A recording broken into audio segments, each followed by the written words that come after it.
Environmental Safety Inspection Report. Morning Shift. Inspector. Cyrus Hale. License hashtag ES4471. Date. October 15th, 2024. Reporting period.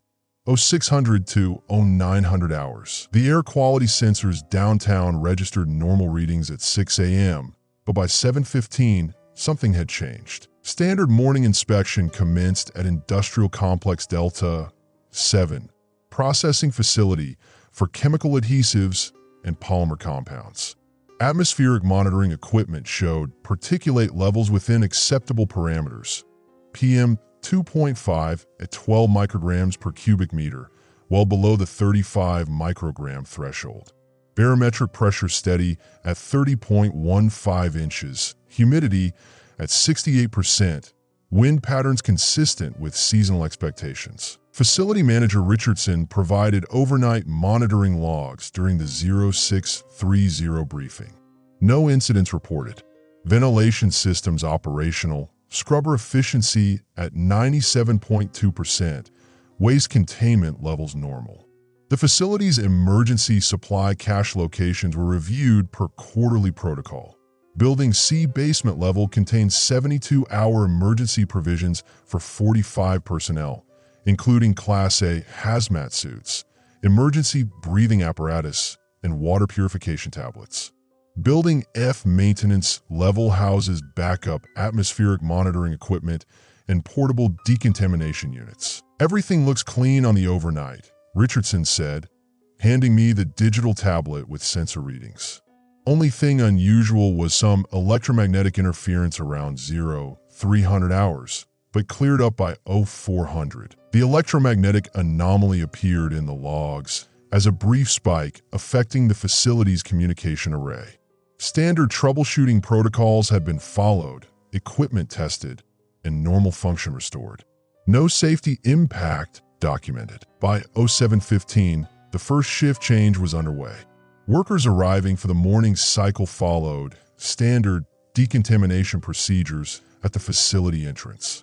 I conducted spot inspections of 3 incoming personnel, verifying proper protective equipment use and contamination screening compliance, all within acceptable parameters. The weather monitoring station contacted me at 0742 via radio. Elias Stroud, the regional atmospheric scientist, was reporting unusual cloud formations developing over the northeastern sectors of the metropolitan area. Cyrus, we're seeing some interesting pressure differentials building up about 15 miles out. Nothing that triggers any warnings yet, but the satellite imagery shows cloud density increasing at an unusual rate. Standard precipitation forecast? I asked, checking my handheld atmospheric monitor. That's the thing, Elias replied. Computer models aren't agreeing on precipitation probability. Some showing 15% chance, others jumping to 65%. The atmospheric composition readings are within normal ranges, but there's something off about the electromagnetic signatures. I noted the discrepancy in my inspection log. Electromagnetic interference had been reported at the industrial facility, and now weather monitoring was detecting similar anomalies. Standard protocol required documentation of patterns that might indicate broader atmospheric disturbances. The supply chain coordination meeting was scheduled for 0800 at the Municipal Emergency Management Office. Veda Lux, the regional supply chain manager, conducted the weekly inventory review with representatives from 6 major industrial facilities. I attended as environmental safety liaison, providing contamination risk assessments for supply, transport routes, and stored facilities. Current stock levels for emergency response materials are at 115% of minimum requirements, Veda reported, reviewing her digital inventory system. Industrial-grade protective equipment available at 7 distribution points throughout the metropolitan area. Decontamination supplies sufficient for 3 major incidents or 1 extended operation. The inventory included 340 Class A hazmat suits, 1,200 emergency respirators, 450 decontamination shower units, and specialized atmospheric monitoring equipment distributed across emergency response stations. Transportation capability included 12 dedicated hazmat transport vehicles and access to municipal emergency communication networks. Kaya Thorne, the emergency response coordinator, presented the quarterly evacuation route assessment. Primary evacuation corridors tested and clear. Backup routes identified and mapped. Transportation capacity for 85,000 residents within 48-hour window using current resource allocation. Underground utility tunnel system provides alternative movement routes for emergency personnel if surface transportation compromised. The tunnel system map showed a network of maintenance passages connecting major facilities, utility substations, and emergency coordination centers. Originally constructed for utility access, the tunnels have been upgraded with emergency lighting and communication lines following the previous year's infrastructure review. Access points were secured but available to authorized emergency personnel. At 0845, my radio crackled with a message from the downtown monitoring station. "Cyrus, we're getting some weird readings on the atmospheric sensors. Can you verify calibration on your portable unit?" I ran the standard calibration sequence on my handheld monitor. All readings within normal parameters. Unit calibrated and functional. What are you seeing? Slight uptick in unidentified organic compounds. Nothing that crosses threshold levels, but it's consistent across multiple sensor arrays. Started about 20 minutes ago. The timing coincided with the electromagnetic interference reports and unusual cloud formations. I documented the information and requested hourly updates from all monitoring stations. Standard procedure for tracking potential environmental anomalies required data correlation across multiple sources. Freya Marsh contacted me at 0857 from the Industrial Chemistry Lab. "Cyrus, I'm running analysis on some air samples from yesterday evening. Nothing urgent, but there are trace organic compounds that don't match typical urban atmospheric composition. Probably nothing, but I wanted to flag it in case you're seeing anything unusual during inspections." "What kind of organic compounds?" "Complex protein structures. Extremely low concentration, but they're showing up consistently in samples taken after 2,100 hours. Could be natural pollen or spores, but the molecular structure is more complex than typical biological material." I noted the information in my inspection log. Trace organic compounds, electromagnetic interference, atmospheric pressure anomalies, and unusual cloud formations were creating a pattern that warranted continued monitoring. No individual element exceeded threshold levels for concern, but the combination suggested potential atmospheric disturbance developing. The morning inspection concluded at 0900 with all facilities reporting normal operational status. Air quality readings remained within acceptable parameters, safety equipment functional, emergency response systems operational. The unusual readings and electromagnetic interference were documented for pattern tracking, but did not require immediate action under current safety protocols. However, the coordination between multiple anomalous readings across different monitoring systems indicated the need for enhanced surveillance throughout the day. I scheduled additional atmospheric monitoring checks at 2-hour intervals and requested priority notification from the weather station for any significant changes in cloud formation or pressure systems. As I prepare to leave Industrial Complex Delta 7, Richardson mentioned that the facility's emergency supplies have been audited the previous week. Everything's accounted for and properly stored. Though I'll be honest, Cyrus, some of the older hazmat suits are due for replacement. The seals on the Class A units from 2019 are showing where patterns that might compromise protection in extended exposure situations. The equipment concern was noted for the weekly safety report. Emergency supply integrity was crucial for effective response capability. I recommended priority replacement of compromised protective equipment and enhanced inspection protocols for all emergency cache locations. The electromagnetic interference returned briefly at 0858, lasting approximately 3 minutes before normal communication was restored. All monitoring equipment continued functioning normally. But the pattern of intermittent interference suggested ongoing atmospheric activity that required continued surveillance. End of morning shift report. Next inspection scheduled. 1,100 hours. Industrial Complex Gamma 2. Special monitoring requirements. Hourly atmospheric readings. Electromagnetic interference tracking. Equipment status. Operational protective equipment replacement recommended. Personnel status. All shifts reporting normal. No safety incidents. The air quality sensors downtown had registered normal readings at 6 a.m., but by 9 a.m., the pattern of anomalies suggested something was beginning to change in the metropolitan atmosphere. Environmental Safety Field Report. Emergency Response Activation. Inspector. Cyrus Hale. License hashtag ES4471. Date. October 15th, 2024. Reporting period. 0900 to 1200 hours. Status. Active incident response. The emergency broadcast system activated at 9:42 a.m. with reports of red precipitation in 3 separate districts. I was conducting routine inspection at Industrial Complex Gamma 2 when the alert came through municipal emergency communications. Initial reports indicated unusual red-colored precipitation occurring simultaneously in the Northeastern Manufacturing District, Downtown Commercial Zone, and Residential Sector 7. Emergency response protocols were immediately activated. All environmental safety personnel report to Emergency Coordination Center for immediate deployment. Came the radio directive from Kaya Thorne at 0943 hours. We have confirmed reports of red precipitation across multiple districts.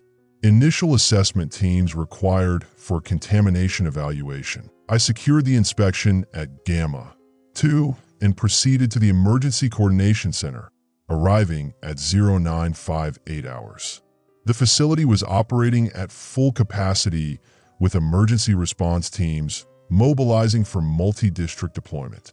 Kaya had already established incident command structure and was coordinating with regional emergency services. Cyrus, I need you to head the contamination assessment team, Kaya directed, indicating the deployment board. We have reports coming in from 15 different locations now. The red precipitation appears to be expanding in coverage area. The Incident Command Center displayed real-time reports on digital mapping systems. Red precipitation confirmed in sectors covering approximately 15 square miles, with new reports arriving every few minutes. Weather station data showed the phenomenon was not following typical precipitation patterns. Elias Stroud contacted the command center at 1005 hours with meteorological analysis. Kaya, Cyrus, the atmospheric data is unprecedented. We're tracking cloud formations that are producing this red precipitation, but the cloud composition doesn't match any known weather patterns. The electromagnetic interference is now continuous in the affected areas. Chemical composition analysis? I asked, reviewing the preliminary field reports. That's where it gets interesting, Elias replied. The red substance is showing up on atmospheric sensors as having organic properties, but it's too dense to be typical biological material. It's also exhibiting some kind of electromagnetic signature that's disrupting communications in the affected zones. Veda Lux arrived at 1012 hours with emergency supply manifests. Supply chains are operational. I've activated emergency distribution protocols for all hazmat equipment and decontamination supplies. Priority deployment to affected areas with full protective gear for assessment teams. The emergency supply activation included immediate distribution of 50 Class A hazmat suits, 150 emergency respirators, portable decontamination units, and specialized atmospheric monitoring equipment.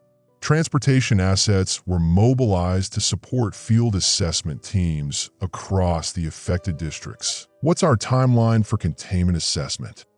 Veda asked, reviewing deployment logistics. First priority is determining the nature of the contamination, I replied. Standard chemical analysis protocols, followed by biological assessment if indicated. We need samples from multiple locations to establish pattern consistency. At 1,025 hours, the first field assessment team was deployed to the northeastern manufacturing district. I led the team with 2 environmental technicians and a mobile laboratory unit. The team was equipped with advanced atmospheric monitoring equipment, sample collection materials, and full protective gear rated for unknown chemical exposure. The drive to the affected area took 18 minutes due to increased emergency vehicle traffic. Radio communications began experiencing interference as we approached the district boundary. The first visual confirmation of red precipitation came at 1,044 hours. Visual confirmation of red precipitation. I reported to Incident Command. Substance appears to be liquid, consistent with heavy rainfall, but red coloration is uniform across the entire precipitation field. The red precipitation was falling steadily across the entire district. Unlike typical rainfall, the substance maintained consistent red coloration that resembled blood, though initial visual assessment suggested it was too uniform to be biological material. The precipitation was covering streets, buildings, and vehicles with a red coating that appeared to have slight corrosive properties. Deploying sample collection protocol, I reported, directing the team to establish a perimeter for safe sample acquisition. Initial visual assessment indicates possible corrosive properties. Recommend enhanced protective measures for all personnel. The sample collection required full hazmat protection due to unknown chemical properties. Using standard environmental collection procedures, we gathered samples from precipitation, surface accumulation, and affected materials. The red substance had a distinctive metallic odor and appeared to be slightly more viscous than water. Samples acquired. I reported at 1,055 hours, returning to mobile laboratory for immediate analysis. Visual indicators suggest chemical composition different from typical atmosphere precipitation. The mobile laboratory analysis began at 1,102 hours. Standard chemical analysis equipment was deployed to assess pH levels, chemical composition, and contamination properties. Initial results were immediately transmitted to the Incident Command Center in Freya Marsh at the Industrial Chemistry Laboratory. pH levels are at 3.2, indicating strong acidic properties, I reported. Chemical composition shows high concentration of iron oxide compounds, but there are also organic elements that don't match standard atmospheric chemistry. Freya Marsh responded via radio at 1,108 hours. Cyrus, I'm analyzing the data you transmitted. The organic compounds are consistent with the trace elements I detected yesterday, but the concentration is approximately 1,000 times higher. This isn't typical atmospheric contamination. Biological assessment required? I asked, preparing additional testing protocols. Definitely. The organic compounds show complex protein structures that could indicate biological origin, but the concentration and consistency suggest artificial production or concentration. I recommend immediate biological containment protocols until we can determine the source. At 1,115 hours, the second assessment team reported from downtown commercial zone. The red precipitation was consistent across all affected areas, with identical chemical and visual properties. The electromagnetic interference was also uniform, disrupting communications and electronic equipment in all affected zones. Pattern consistency confirmed across all affected areas, the second team reported. Red precipitation identical in composition and behavior. Electromagnetic interference at the same frequency range. This appears to be a coordinated atmospheric event. Kaya Thorne coordinated the response from Incident Command. All teams were expanding the emergency response to include biological containment protocols. Veda, I need enhanced protective equipment distributed to all assessment teams. Elias, I need predictive modeling for expansion patterns. Enhanced protective equipment is being distributed now, Veda reported. I'm also activating secondary supply caches in case this event extends beyond current projections. We have resources for extended operations, but we need to monitor consumption rates. Elias provided meteorological analysis at 1,125 hours. The cloud formations producing this precipitation are expanding. Current projections indicate the affected area could double in size within the next 6 hours. The atmosphere pressure systems are unusual, but the expansion appears to be following prevailing wind patterns. The expansion projections indicated that the red precipitation could affect additional residential and industrial areas. Emergency evacuation protocols were being evaluated for areas in the projected expansion path. The Incident Command Center was coordinating with municipal emergency services for potential large-scale population protection measures. Cyrus, I need contamination assessment for evacuation decision-making, Kaya requested. Are we looking at immediate health hazards or longer-term environmental concerns? Initial assessment indicates immediate skin and respiratory hazards due to acidic properties, I replied. The biological components are still being analyzed, but the corrosive nature of the substance requires immediate protective measures for any exposed population. At 1,140 hours, reports began arriving of equipment failure in the affected areas. Electronic systems, vehicles, and infrastructure were experiencing damage from the red precipitation. The corrosive properties were more severe than initially assessed, requiring enhanced protection for all emergency response equipment. Equipment failure reports confirmed. I transmitted to Incident Command. The red precipitation is causing accelerated corrosion of metal surfaces and electronic components. All emergency response equipment requires enhanced protection measures. Freya Marsh completed the preliminary biological analysis at 1,145 hours. Cyrus, the biological components are definitely present, but they're not matching any known atmospheric biological material. The protein structures are complex and appear to be engineered rather than naturally occurring. Engineered biological material? I asked, reviewing the implications for contamination response. The molecular structure suggests artificial creation or concentration. This isn't natural atmospheric contamination. We're looking at either industrial accident or intentional release of engineered biological and chemical agents. The assessment changed the incident classification from natural atmospheric disturbance to potential hazardous material release. Enhanced emergency response protocols were immediately activated, including coordination with regional hazmat teams and federal environmental agencies. At 1,155 hours, I completed the initial field assessment and returned to Incident Command for situation analysis. The red precipitation continued across all affected areas, with expansion following predicted patterns. The combination of chemical corrosion, biological contamination, and electromagnetic interference indicated a complex environmental emergency requiring specialized response capabilities. Initial assessment complete, I reported to Kaya Thorne. Recommendation for enhanced protective measures for all personnel and affected population. This is not a typical atmospheric event.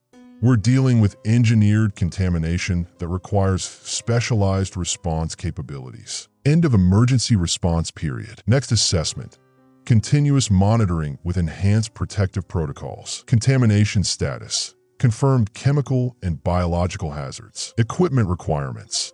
Enhanced protective gear. Specialized decontamination. Population protection. Evacuation recommendations for expanded affected areas. The emergency broadcast system had activated at 9:42 a.m. with reports of red precipitation in 3 separate districts. By noon, the affected area had expanded to 15 square miles with confirmed chemical and biological contamination requiring specialized emergency response capabilities. Environmental Safety Report, Priority, Urgent, filed by Cyrus Hale, Senior Inspector. Date, redacted. Time, 11:47 a.m. Classification, Field Assessment, Hazmat Protocol Level 4. The hazmat suits were rated for chemical exposure, but the red substance was eating through the outer layer. I'm documenting this in real time because standard reporting protocols don't cover what we're dealing with. The red precipitation samples collected at 0942 hours have been processed through our mobile analysis unit, and the results contradict everything in our hazmat response manual. VEDA confirmed delivery of the level of protective suits to grid coordinates 7 Delta at 1015 hours. Full environmental isolation suits, the kind we use for industrial acid spills and toxic vapor emergencies. 20-minute operational window before suit integrity becomes compromised. I suited up for direct sample collection at the Meridian Industrial Complex, where the red precipitation was heaviest. First contact with the substance occurred at 1032 hours. Visual inspection showed red liquid with viscosity approximately 1.5 times that of water. Initial pH testing indicated extreme acidity, 2.1 on the field meter. Standard acid precautions should have been sufficient. The suit began degrading within 8 minutes. Not chemical burning, something else. The red substance appeared to be consuming the synthetic polymer outer layer, leaving microscopic perforations that spread across the surface like a network. Freya's preliminary analysis suggested enzymatic activity, but her equipment readings were inconsistent with known biological agents. I maintained sample collection protocols despite suit compromise. Collected 500 milliliters in sealed titanium containers, properly labeled and stored in the mobile containment unit. Elias reported atmospheric pressure dropping by 0.3 millibars during collection window, with unusual electromagnetic readings on his weather monitoring equipment. Decontamination procedures proved inadequate. Standard washdown protocol uses alkaline neutralizing solution followed by high-pressure rinse. The red substance showed no reaction to alkaline treatment. High-pressure water caused the substance to disperse into aerosol form, requiring immediate evacuation of the decontamination area. Kaya activated emergency isolation protocols at 1055 hours. All personnel withdrawn to minimum safe distance of 200 meters. The decontamination station was sealed and marked as contaminated zone. 3 team members required medical evaluation for potential exposure. Skin irritation and respiratory distress symptoms appearing within 10 minutes of aerosol contact. The mobile analysis unit provided partial results at 1,130 hours. Freya's initial assessment identified complex organic compounds with metallic trace elements, but the spectrometer readings shifted during analysis. The substance's chemical composition appeared to be changing at the molecular level. It's not stable, Freya reported via radio from the analysis station. The molecular structure is reorganizing every few minutes. I've never seen anything like this. Equipment failure began occurring systematically. The pH meter stopped functioning after extended contact with contaminated samples. The spectrometer required recalibration twice during the analysis process. Most concerning, the radiation detector showed intermittent readings despite no known radioactive sources in the area. VEDA confirmed backup equipment delivery to secondary staging area at 1,142 hours. Industrial-grade protective equipment rated for extreme chemical environments. The new suits included integrated breathing apparatus and were constructed with ceramic polymer composite materials designed for high-temperature industrial applications. Communication systems experienced increasing interference as the investigation progressed. Radio transmissions became garbled when operators were within 100 meters of heavy red precipitation areas. Cell tower coverage showed systematic degradation in affected zones. Elias documented electromagnetic spectrum disruption across multiple frequency ranges. The red precipitation pattern showed geographical concentration around industrial water discharge points. The Meridian Complex, Riverside Chemical Plant, and Northern Processing Facility all reported heavy accumulation in drainage areas and cooling pond locations. This suggested the substance was interacting with existing industrial discharge, potentially concentrating or being attracted to specific chemical compounds. Field teams reported varying precipitation intensity across the survey area. Zone Alpha, Industrial District, showed precipitation rates of 0.8 inches per hour with high viscosity. Zone Beta, Residential Area, showed 0.3 inches per hour with lower viscosity but higher corrosive properties. Zone Gamma, Commercial District, showed intermittent precipitation with crystalline residue formation. At 1,215 hours, the first infrastructure impact became evident.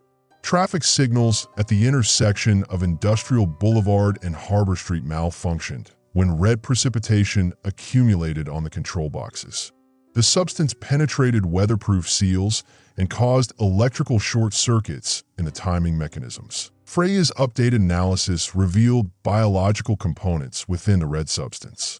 Microscopic examination showed cellular structures that didn't match any known microorganisms in our reference database.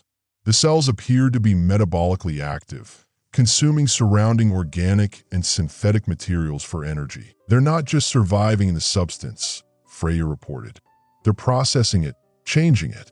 The chemical composition shifts are the result of biological metabolism. The implications required immediate escalation to regional emergency management. Biological contamination protocols supersede standard chemical spill response procedures. The substance was not just environmentally hazardous. It was actively evolving and adapting to the environment. Veda initiated emergency supply chain protocols for biological contamination response. This included requisitioning specialized sterilization equipment, biological sample containment systems, and medical supplies for potential exposure treatment. The supply timeline extended to 72 hours for full deployment of necessary resources. Kaya coordinated with regional emergency services to establish quarantine perimeters around high concentration zones. The standard contamination response radius of 500 meters proved insufficient. Based on current spread patterns and biological activity levels, the recommended isolation distance increased to 2,000 meters for industrial zones and 1,000 meters for residential areas. Elias's atmospheric monitoring showed continued deterioration of measurement accuracy. The red precipitation was interfering with standard weather instrumentation. Barometric pressure readings fluctuated wildly near contaminated areas. Wind speed measurements became unreliable when sensors contacted the substance directly. Personnel exposure incidents increased throughout the afternoon. Despite enhanced protective equipment, team members reported skin irritation, respiratory symptoms, and equipment malfunctions after contact with affected areas.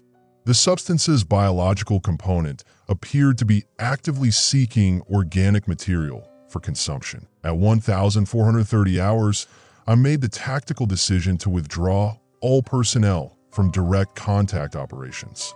The substance's evolving properties and demonstrated ability to compromise protective equipment created unacceptable risk levels for continued field investigation. Current operational status.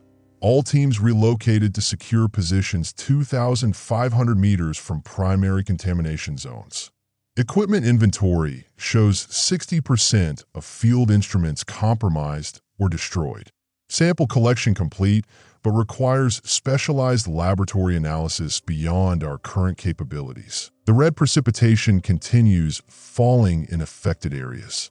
Accumulation rates suggest total coverage of industrial district within 18 to 24 hours. Biological activity levels are increasing as substance concentration rises. Standard environmental response protocols are inadequate for this contamination type. Recommended immediate actions. Establish hardened command post with biological containment facilities. Requisition specialized protective equipment rated for biological hazards. Coordinate with regional laboratories for advanced sample analysis. Implement expanded quarantine perimeters with strict access control. The substance is not behaving like any known environmental contaminant. It's aggressive, adaptive, and potentially intelligent in its targeting of infrastructure and organic materials. Standard mitigation strategies will require complete revision to address the biological threat component. Field investigation suspended pending equipment upgrade and tactical reassessment. End report. Equipment status update. 1,445 hours. Mobile analysis unit. 40% operational capacity. Protective equipment. 8 suits compromised, 12 suits available. Sampling equipment. 6 units destroyed, for units operational. Communication systems. Intermittent function. Range reduced 60%. Transportation. All vehicles require decontamination before reuse. Personnel status. Cyrus Hale. Operational. Minor exposure symptoms. Veda Lux. Operational. Coordinating supply chain response. Kaya Thorne. Operational. Managing evacuation protocols. Elias Stroud. Operational. Equipment recalibration required. Freya Marsh.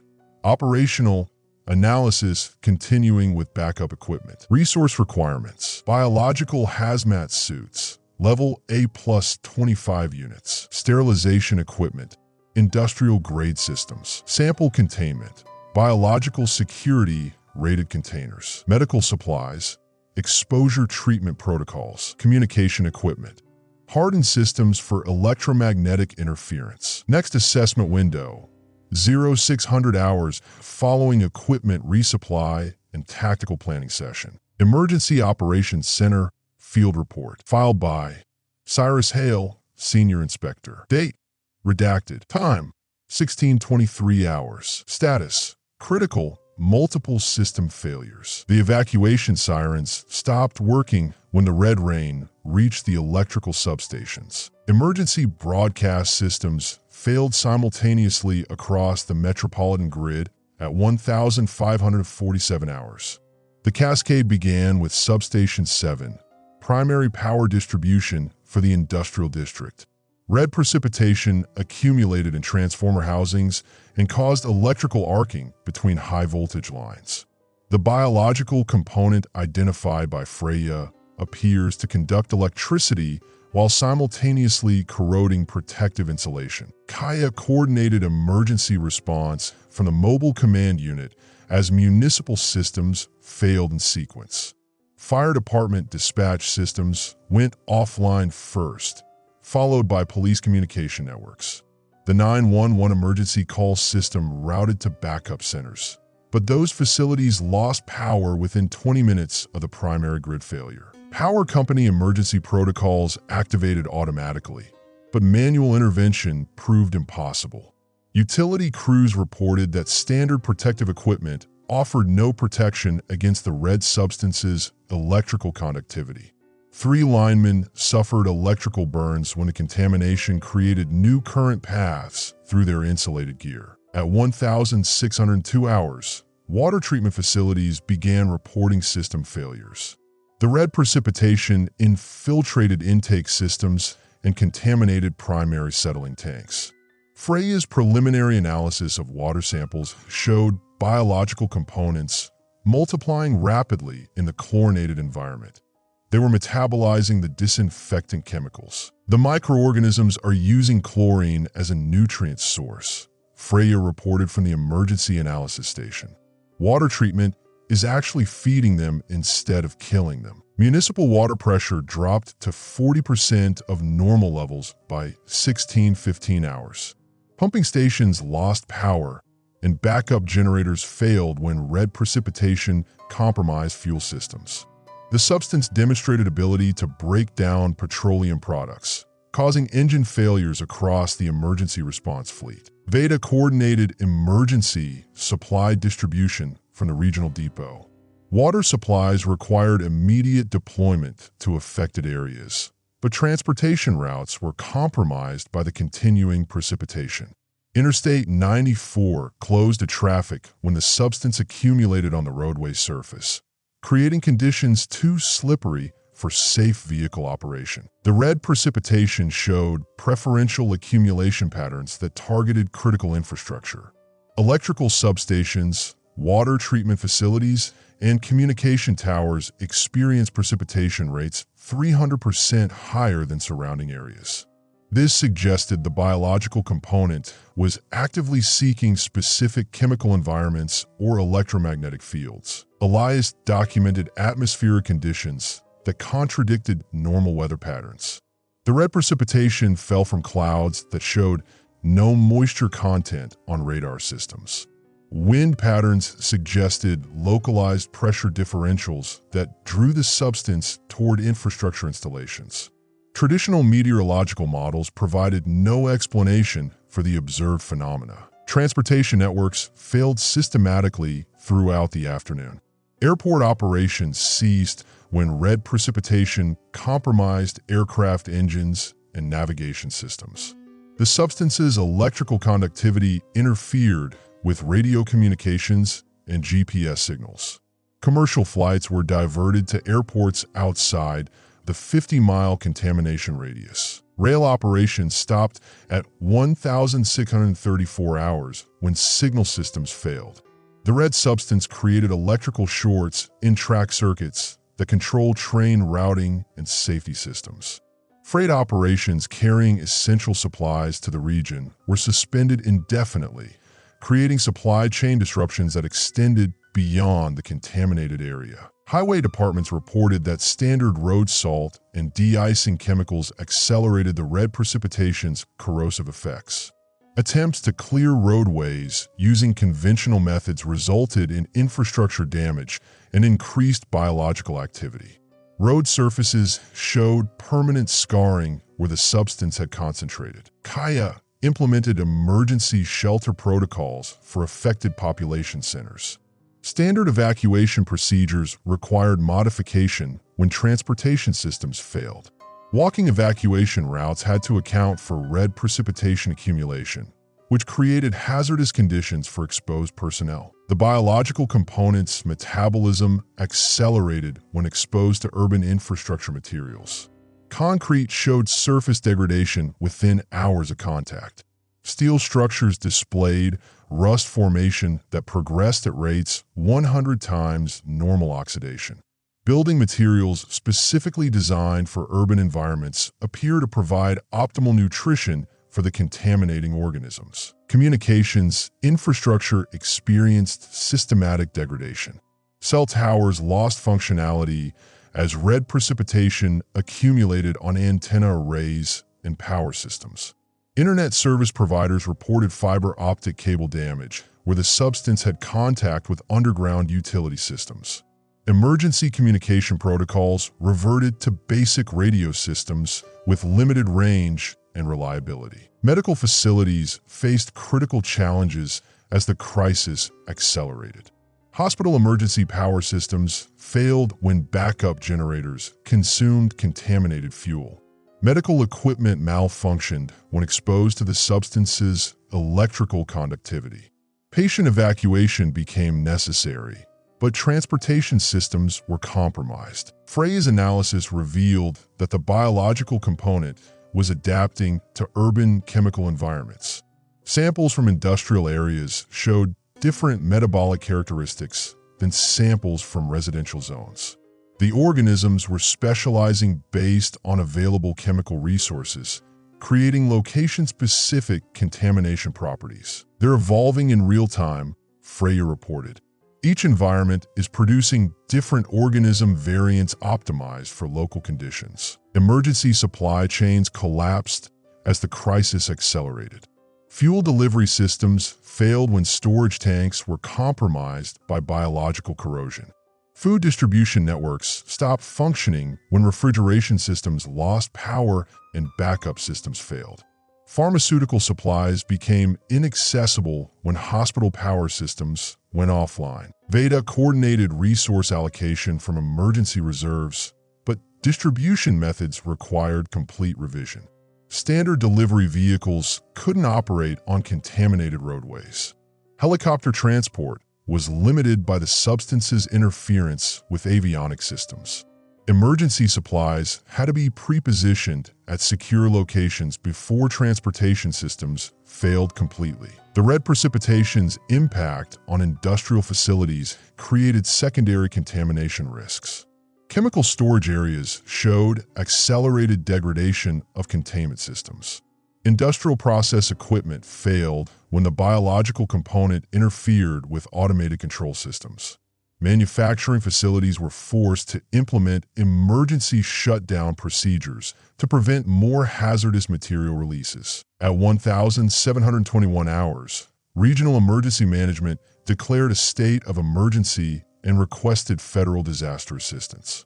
The contamination had exceeded local response capabilities and threatened to spread beyond the metropolitan area. Standard disaster response protocols proved inadequate for biological contamination with active adaptation capabilities. Elias reported that weather monitoring systems showed the red precipitation expanding beyond the original 50-mile radius. Atmospheric conditions suggested the contamination was self-propagating, creating localized weather systems that spread the biological component to new areas.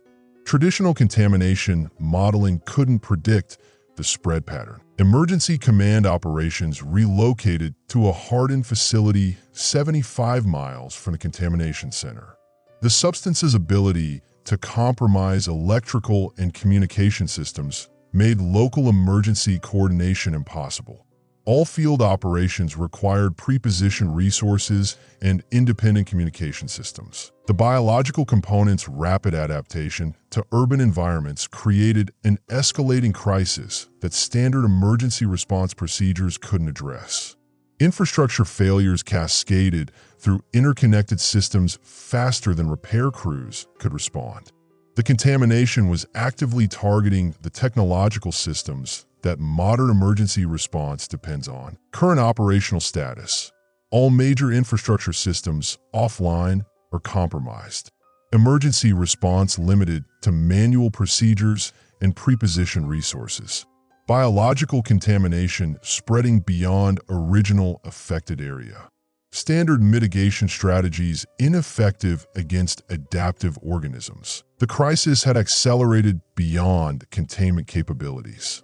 Survival operations would require abandoning standard emergency response procedures and implementing protocols designed for long-term system failure. End report. Infrastructure status: 1,730 hours. Electrical grid: 85% offline, backup systems failing. Water systems: 60% compromised, quality unsafe. Transportation: all major routes closed, emergency access only. Communications: limited radio function, cellular networks down. Medical facilities: emergency evacuation in progress. Supply chain status: fuel distribution, suspended storage systems compromised. Food systems: refrigeration failed, distribution impossible. Medical supplies: access limited, emergency reserves activated. Water distribution: emergency reserves deployed, limited duration. Emergency equipment: pre-positioned supplies only. Tactical assessment: standard emergency response protocols ineffective. Biological contamination actively targeting infrastructure systems. Adaptation rate exceeds containment capabilities. Transition to survival operations required. Environmental Safety Inspector Report: Emergency Protocol Alpha 7. Inspector: Cyrus Hale, badge number 4471. Date: redacted. Hour: 73 post-initial contamination. Status: critical infrastructure failure. Survival mode activated. The water treatment facility went offline at 0347 hours.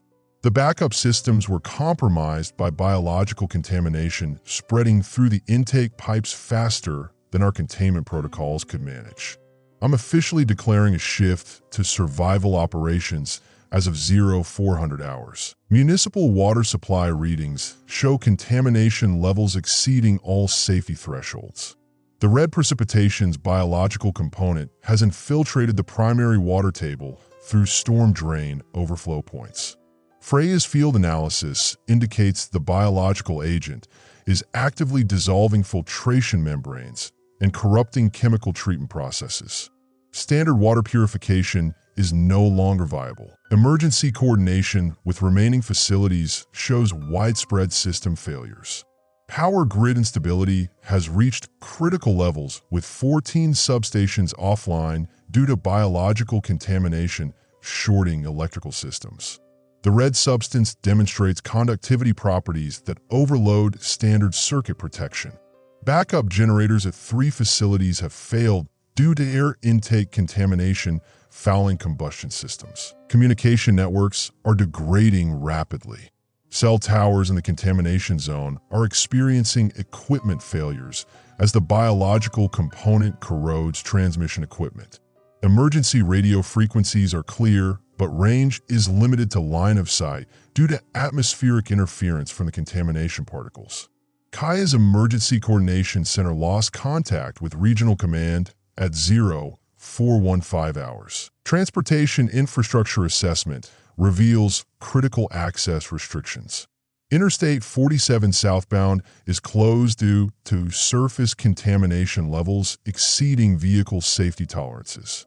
The biological component is causing tire degradation and paint corrosion on exposed vehicles within 30 minutes of direct exposure. Emergency vehicles require specialized protective measures for operation in contaminated zones. Resource assessment indicates immediate tactical decisions required. Current water reserves total approximately 847 gallons distributed across 4 secure locations. At survival rationing levels, this provides 72-hour supply for current personnel. Food supplies in contamination-secure storage total 156 MREs and 89 pounds of dry goods, providing 14-day supply under strict rationing protocols. Equipment inventory shows critical deficiencies. Standard atmospheric monitoring equipment is registering error codes due to biological contamination clogging sensor arrays. Portable detection units require daily cleaning cycles using industrial solvents to maintain accuracy. Protective equipment reserves down to 23 complete hazmat suits rated for chemical exposure, but biological component is reducing effective protection time to 4-hour maximum before replacement required. Personnel status requires immediate consolidation.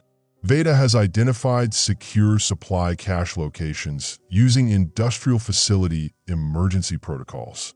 Underground utility tunnel access points provide contamination-free routes between facilities. These tunnels were installed for quarterly maintenance access, but offer protected movement corridors away from atmospheric contamination. Elias reports atmospheric pressure changes indicating contamination density is increasing in concentrated zones while creating partial clear areas in elevated locations. Wind patterns are pushing contamination toward lower elevations and water collection points. His meteorological data shows 6-hour windows of reduced atmospheric contamination density during temperature inversion cycles. Freya's biological analysis confirms rapid mutation rates in the contamination agent. Field samples show cellular structure changes every 8 to 12 hours, requiring constant adaptation of detection methods. Laboratory equipment is functioning but requires frequent decontamination cycles that consume significant chemical supplies. Her field detection kit using pH indicators and conductivity testing provides reliable results for tactical decision-making. Kaya has mapped emergency evacuation routes through the underground tunnel system. Primary access point is through the industrial maintenance facility on Sector 7, connecting to the municipal utility network. Secondary access through the water treatment plant basement levels, though contamination levels require enhanced protective protocols. Tunnel system provides access to 3 secure facility locations with intact emergency supplies. Tactical decision: abandoning surface-level operations and establishing primary operational base in the underground tunnel network. Surface facilities will be maintained for specialized equipment access only, with minimum exposure protocols.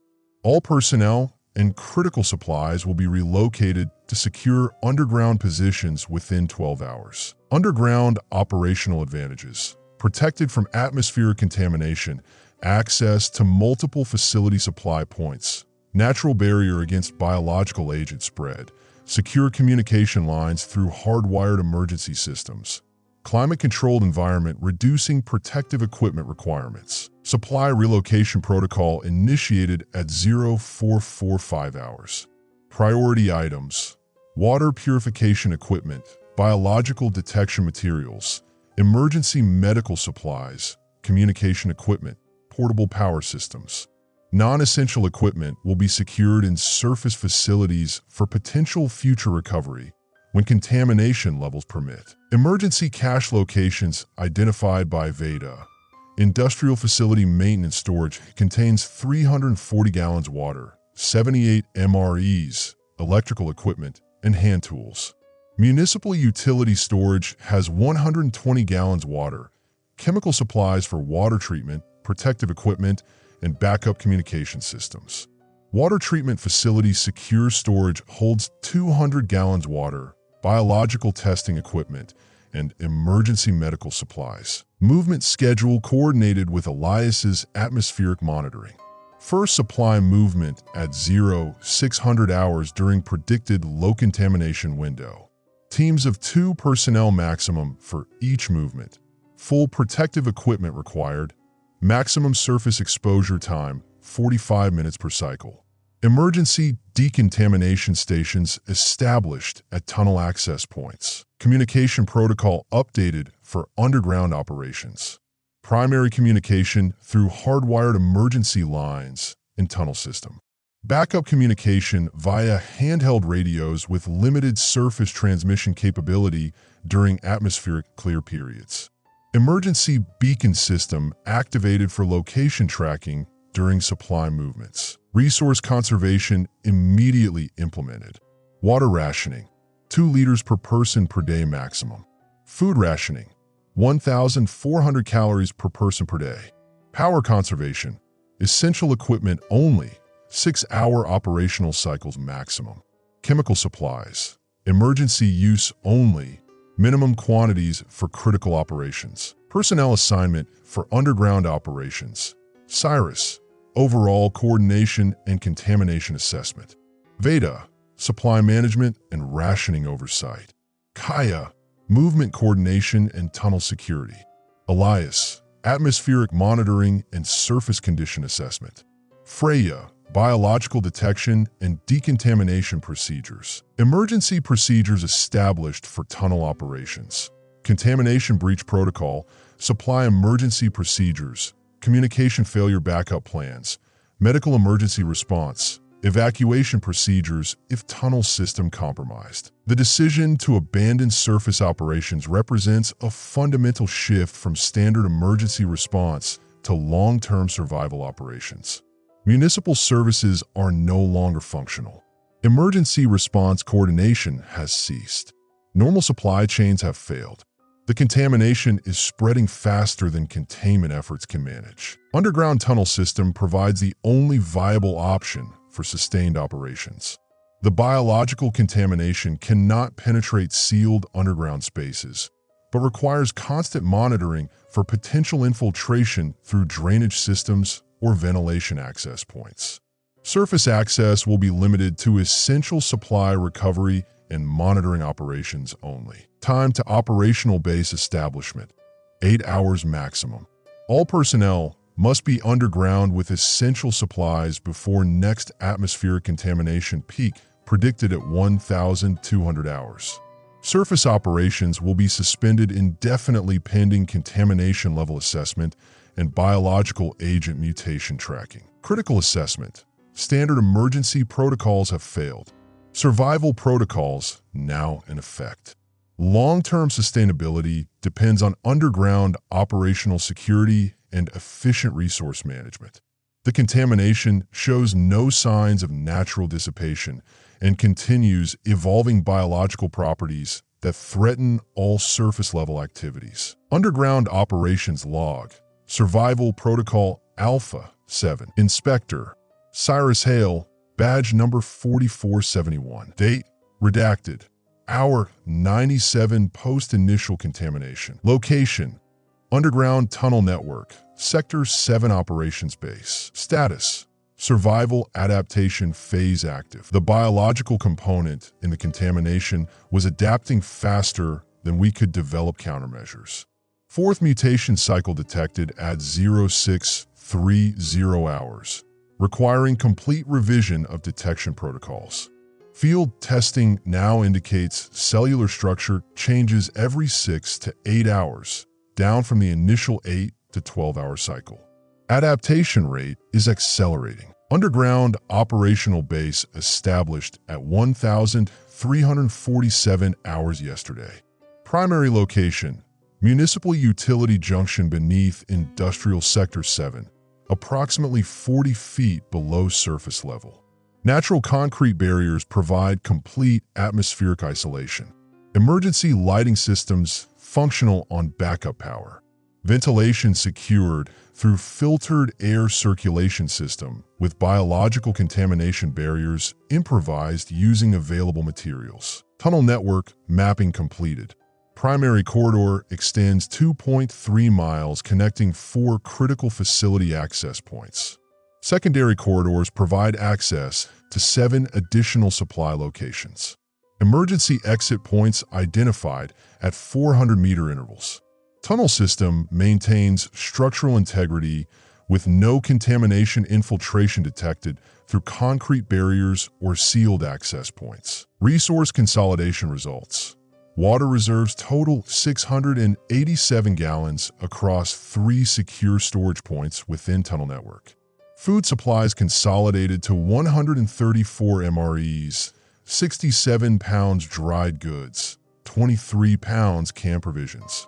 Equipment inventory includes 18 functional hazmat suits, portable atmospheric monitoring equipment, biological detection materials, emergency medical supplies, and communication systems. Decontamination procedures revised using available industrial chemicals.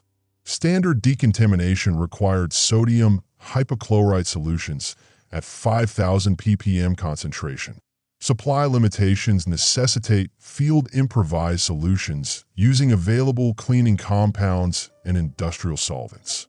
Freya developed 3-stage decontamination protocol: initial chemical wash, secondary solvent rinse, final water flush.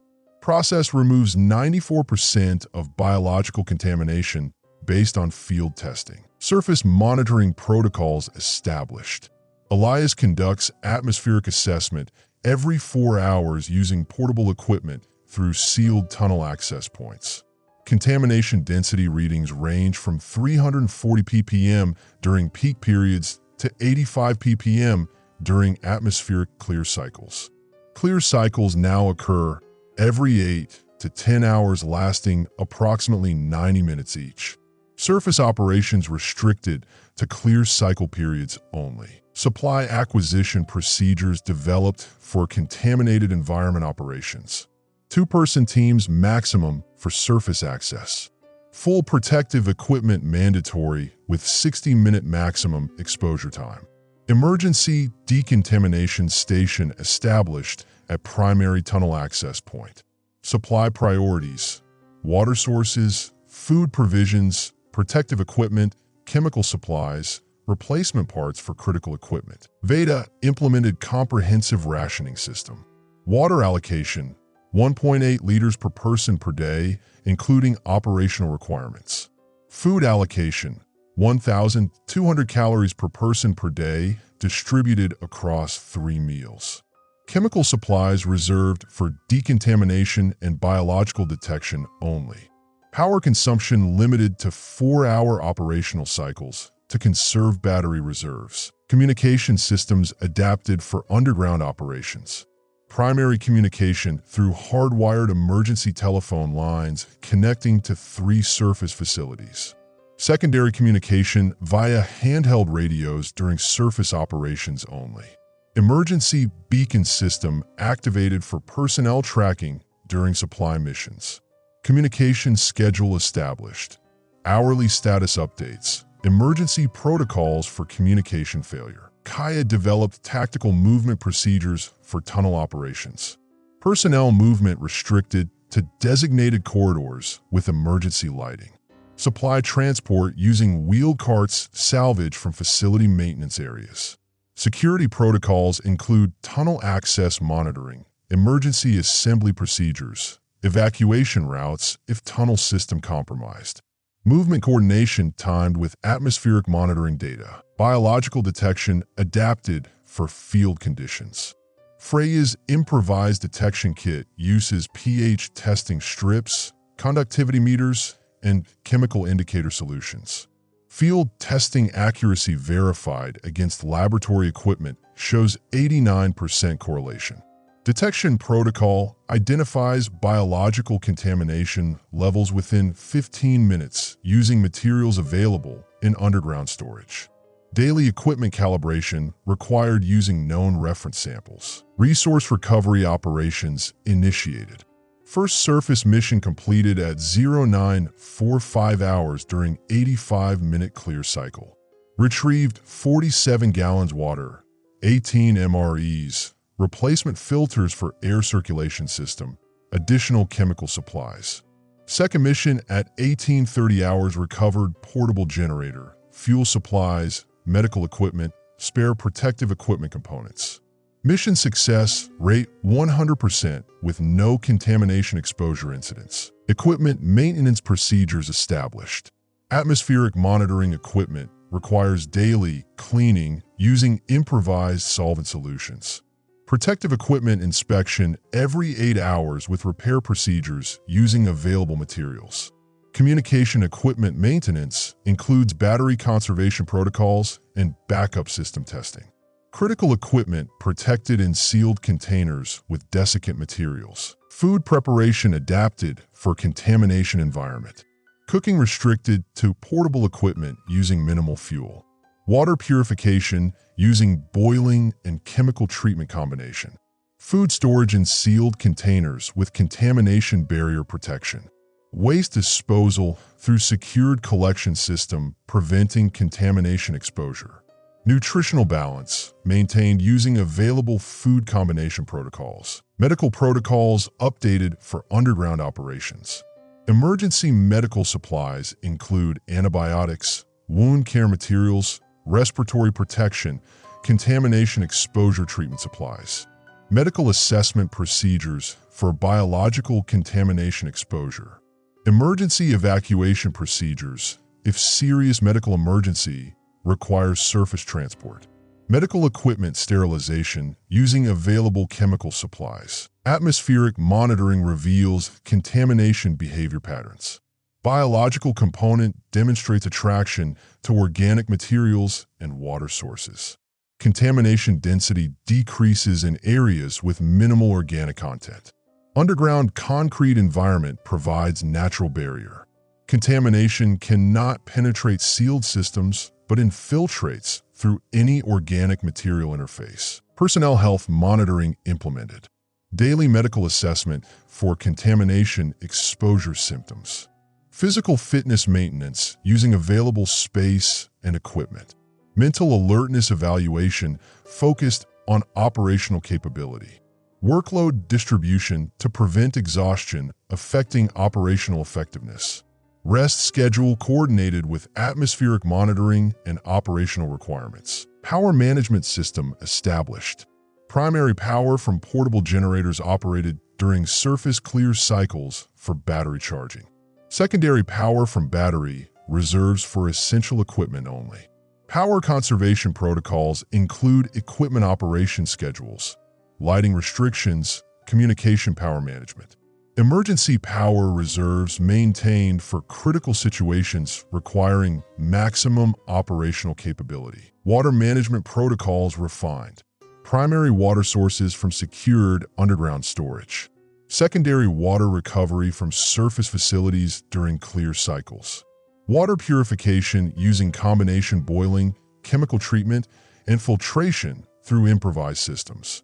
Water quality testing using available chemical indicators. Emergency water reserves maintained for critical situations. Supply chain sustainability assessment. Current supplies provide 18-day operational capability at current consumption rates. Supply recovery missions can extend operational time if atmospheric conditions permit regular surface access.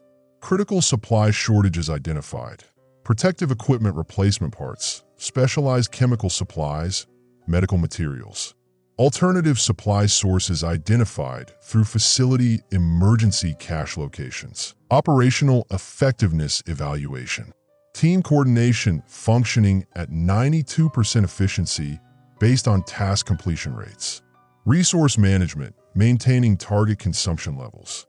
Communication systems reliable for operational requirements.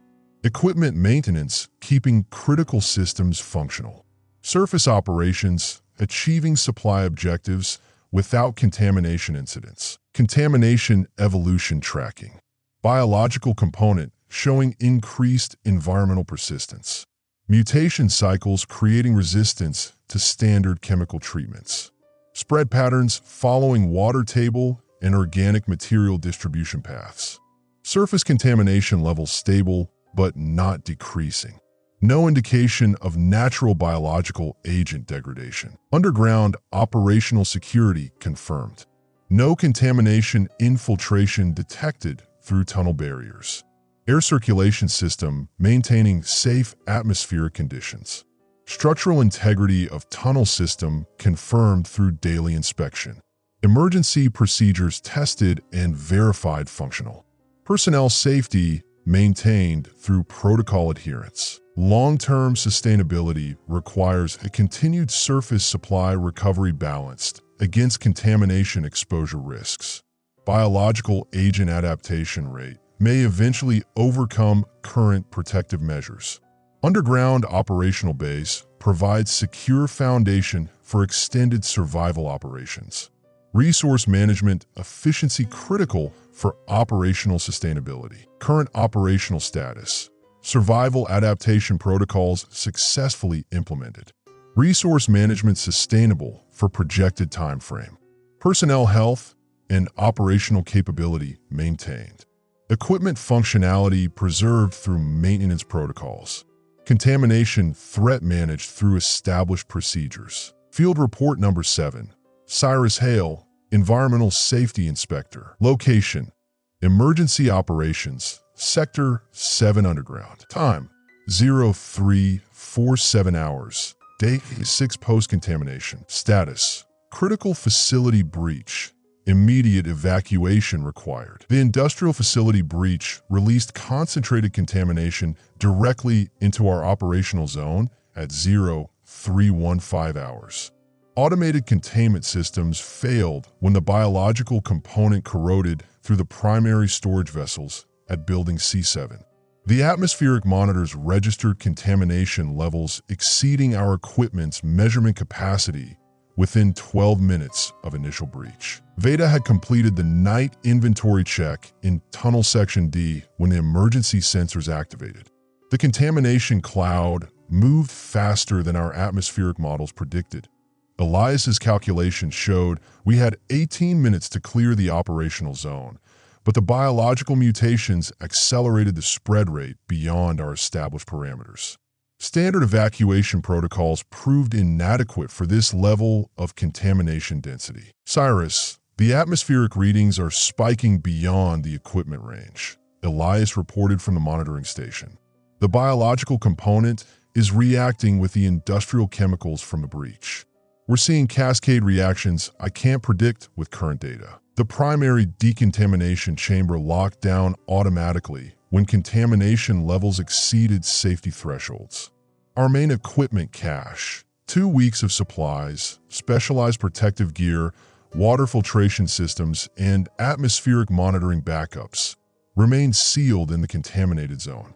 Retrieval attempts would require exposure levels that exceed our protective equipment ratings by factors of 10 or more. Kaya coordinated the emergency evacuation through Tunnel Section B, the only route with atmospheric isolation systems still functioning. Personnel count confirmed, all team members accounted for, but we're abandoning 60% of operational equipment. The backup tunnel sensors show clean atmosphere for approximately 400 meters before readings become unreliable. The evacuation required immediate tactical decisions regarding portable equipment priorities. Medical supplies, basic atmospheric monitoring equipment, and 3 days of water reserves took precedence over specialized contamination analysis gear. Freya carried the portable chemical analysis kit and contamination detection instruments. The facility's industrial-grade decontamination supplies remained inaccessible behind automated lockdown barriers. Veda sustained exposure during equipment retrieval from Storage Bay 3.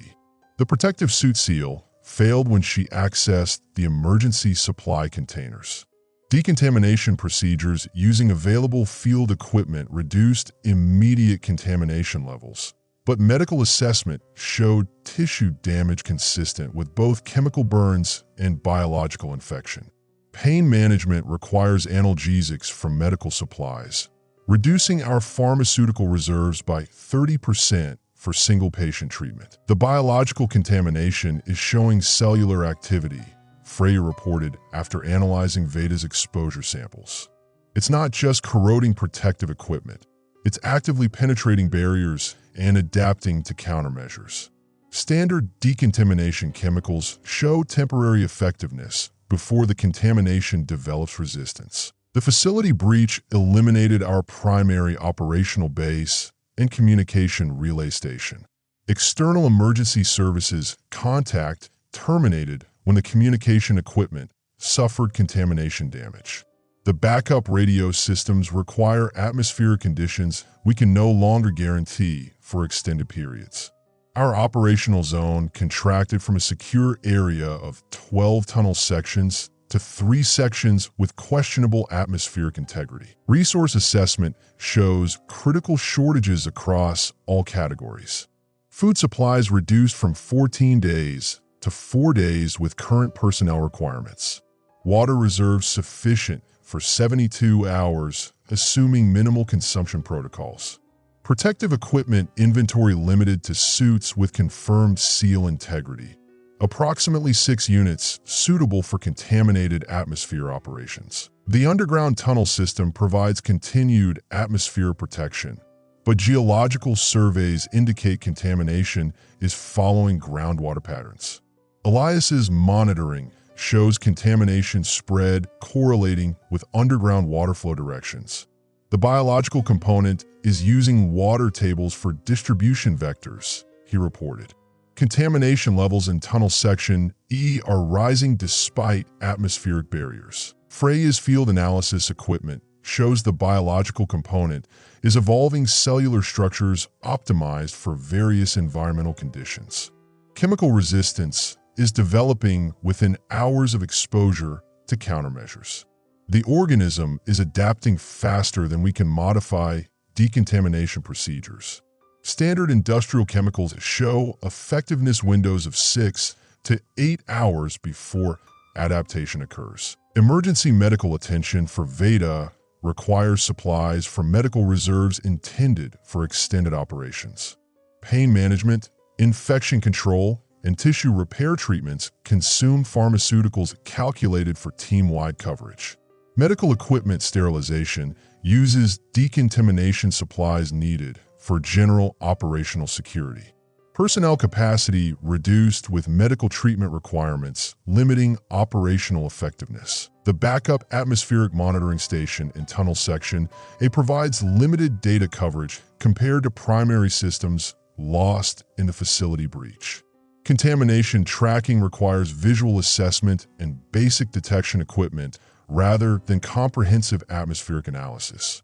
Threat assessment capabilities reduced to immediate area monitoring with minimal predictive capacity. Kaya established temporary operational protocols using remaining tunnel sections with confirmed atmospheric integrity. We have 3 secure zones with independent ventilation systems. Resource storage distributed across locations to prevent total loss in case of additional contamination breaches. Personnel rotation schedules maintain tunnel atmosphere monitoring while conserving energy reserves. Equipment improvisation using available materials provides basic operational capability. Industrial cleaning supplies from facility maintenance areas serve as field decontamination chemicals. Tunnel ventilation systems modified using available tools to create positive pressure barriers against atmospheric contamination. Portable equipment adapted for extended operations with reduced power consumption. The contamination source facility remains active with continued discharge through multiple breach points. Atmospheric contamination levels show steady increase in areas surrounding the facility.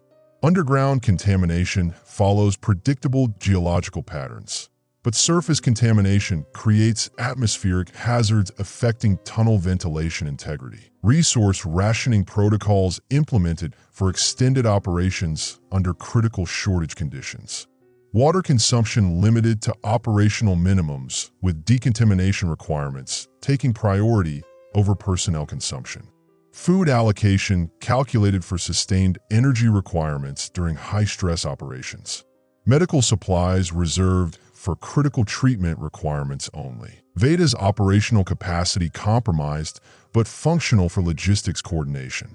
Medical treatment stabilized tissue damage and contamination spread, but physical limitations require modified duty assignments. Inventory management and supply distribution capabilities maintained with reduced mobility requirements. Team coordination focuses on resource conservation and operational security under compromised conditions. Each operational decision requires resource expenditure analysis against available supplies. Equipment failures create critical capability gaps with no replacement options available. Tactical planning limited to short-term objectives with minimal resource margins. The biological contamination continues, evolving resistance to available countermeasures. Chemical analysis shows cellular adaptation occurring within exposure periods shorter than operational timeframes. Decontamination effectiveness windows decreasing with each application cycle. Standard protective equipment provides declining protection levels as biological component adapts to barrier materials. Atmospheric monitoring indicates contamination expansion following underground water systems and surface wind patterns. Safe zones contracting as contamination levels rise in previously secure areas. Operational territory reduced to tunnel sections with confirmed atmospheric barriers and independent ventilation systems. Emergency supply caches accessed for critical resources replacement.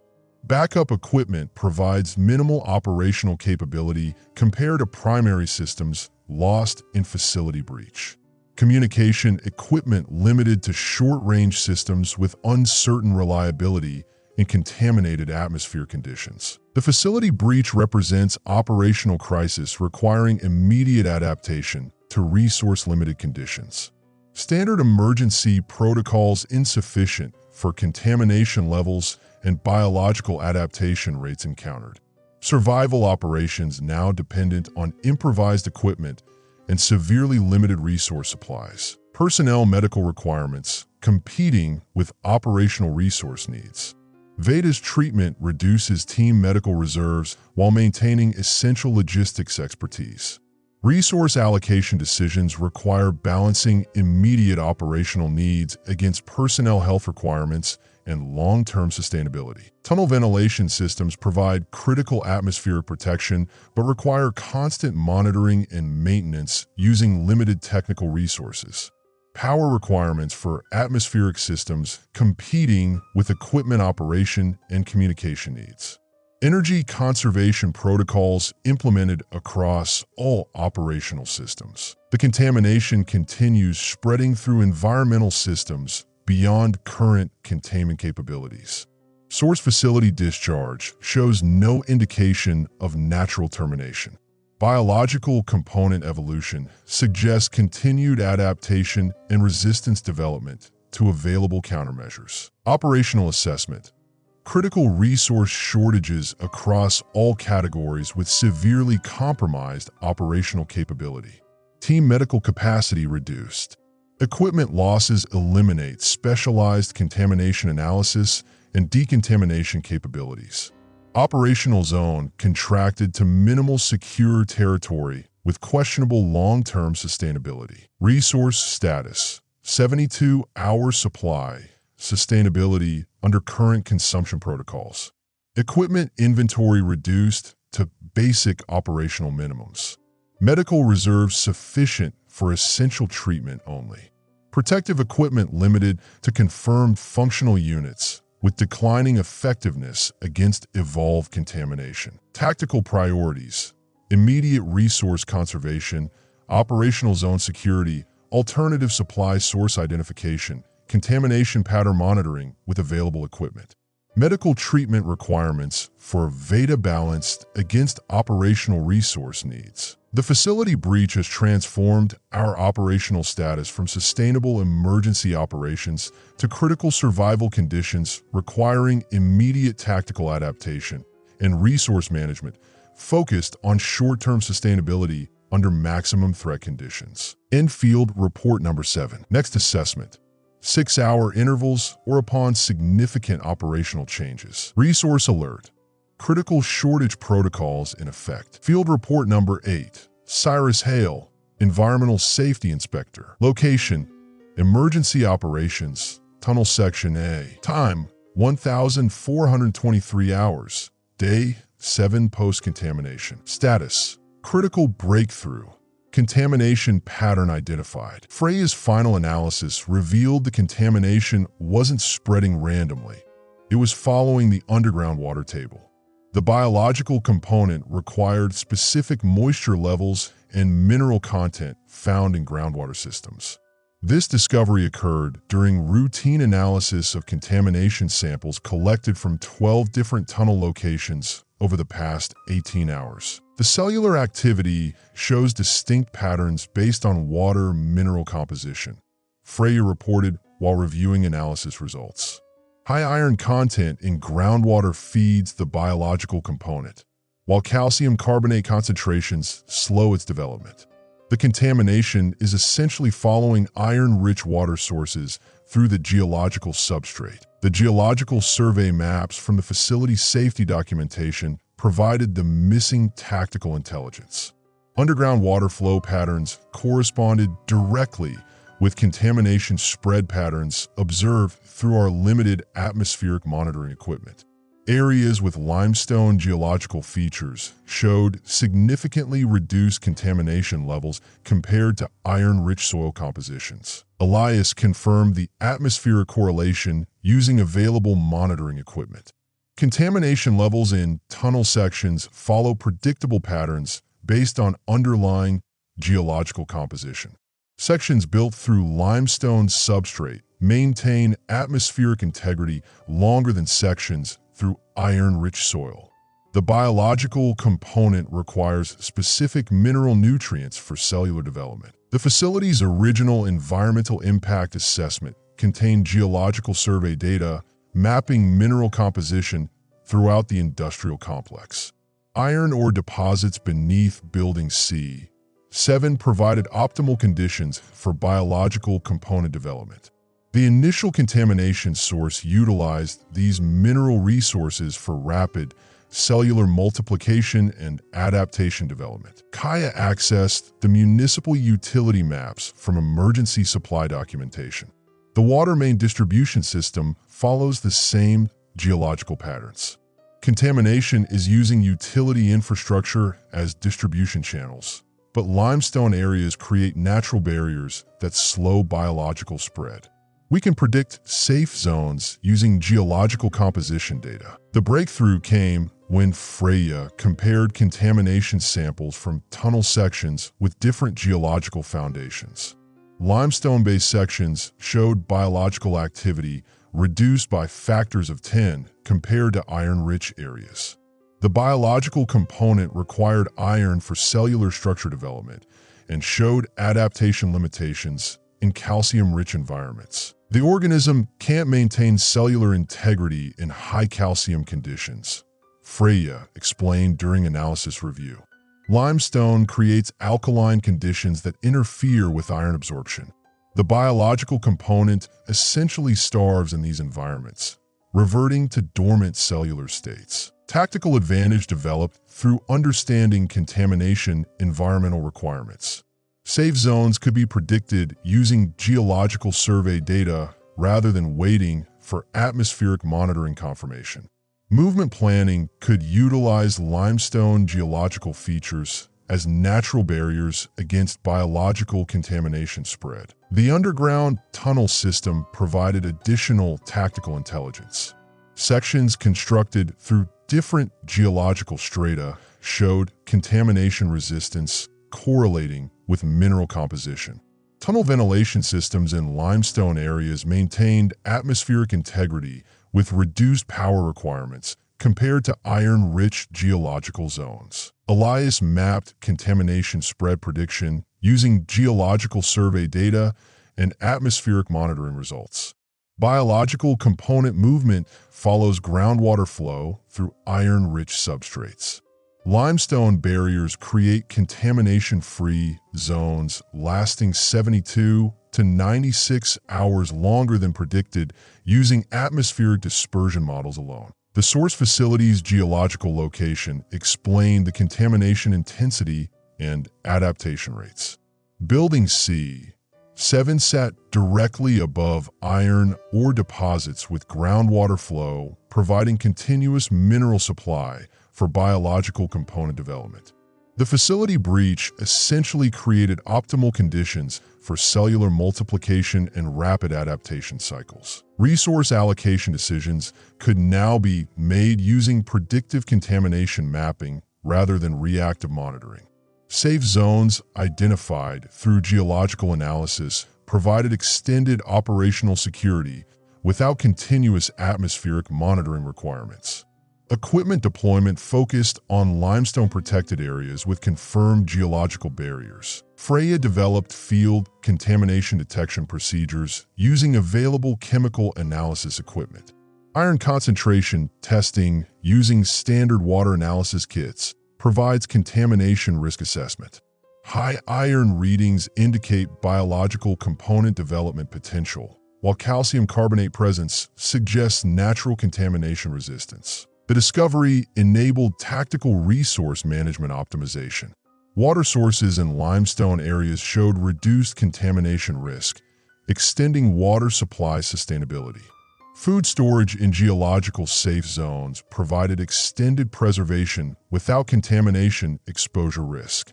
Equipment caches positioned using geological survey data rather than atmospheric monitoring results. Kaya modified evacuation route planning using geological composition maps. Limestone substrate areas provide natural contamination barriers. Movement planning through these geological features reduces exposure risk and extends safe travel distances.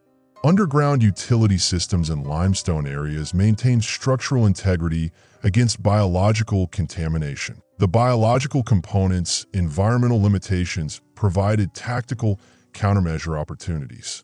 Industrial lime available from facility maintenance supplies could be used to create alkaline barriers against biological contamination.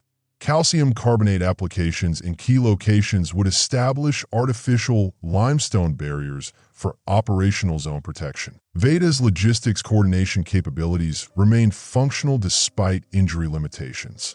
Supply distribution focused on limestone-protected areas reduces contamination risk for stored resources.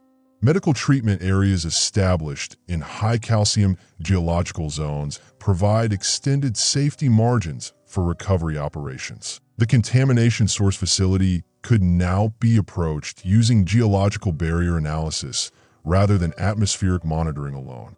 Route planning through limestone substrate areas provided protected approach options to the facility breach points. Understanding biological component environmental requirements enabled tactical engagement planning. Elias's atmospheric monitoring confirmed biological component dormancy in artificially created alkaline conditions. Lime application creates temporary contamination-free zones lasting 12 to 18 hours before biological adaptation begins.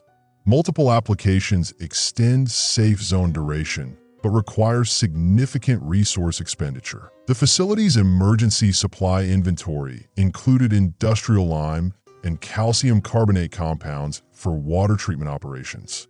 These materials could be repurposed for contamination barrier creation using existing facility infrastructure. Chemical application systems designed for water treatment could be modified for tactical contamination control. Freya's analysis showed biological component adaptation timelines for different environmental conditions. Iron-rich environments enable adaptation cycles every 4 to 6 hours. Calcium-rich conditions extend adaptation timelines to 18 to 24 hours. Understanding these cycles provides tactical windows for countermeasure application. Tactical planning integrated geological intelligence with available resources and personnel capabilities. Safe zone establishment using natural limestone barriers required minimal resource expenditure. Artificial barrier creation using available chemicals provided tactical flexibility for operational zone expansion. The underground tunnel system's construction through various geological strata created a network of natural contamination barriers. Sections built through limestone provided extended safe zones, while iron-rich areas required continuous monitoring and barrier maintenance. Understanding geological composition enabled efficient resource allocation for tunnel system security. Resource sustainability calculations improved significantly with geological barrier utilization. Water supplies from limestone-protected sources extended operational timelines from 72 hours to 14 days under conservative consumption protocols. Food storage in natural barrier zones eliminated contamination risk without additional protective measures. Equipment operational requirements reduced through geological safe zone utilization. Atmospheric monitoring needs decreased in limestone-protected areas, conserving power resources for essential systems.